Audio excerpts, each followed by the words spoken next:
Hi friends, మనం ఇవాళ చేయబోయే రెసిపీ మయోనీస్, వైట్ మయోనీస్. దీనికి మిక్సీ జార్ తీసుకొని ఒక హాఫ్ కప్పు పాలు తీసుకోవాలి. ఒక హాఫ్ స్పూన్ మిరియాల పొడి వేసుకోవాలి. ఒక హాఫ్ స్పూన్ చక్కెర, హాఫ్ స్పూన్ సాల్ట్ వేసుకోవాలి. ఒక స్పూన్ నిమ్మరసం పోసుకోవాలి. తర్వాత కొంచెం ఆయిల్ పోసుకోవాలి. దీనికి 300 ml ఆయిల్ పడుతుంది. కొంచెం ఆయిల్ పోసుకుంటూ మనము మిక్సీ పట్టుకోవాలి. 30 సెకండ్స్కి ఒకసారి ఆపుకుంటూ మనము మిక్సీ పట్టుకోవాలి.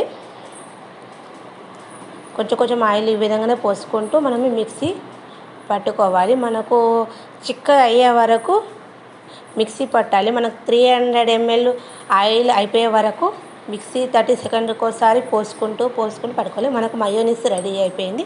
మయోనీస్ని ఒక బౌల్లోకి తీసుకుందాము. మనకు మయోనీస్ రెడీ అయిపోయింది. Bye friends.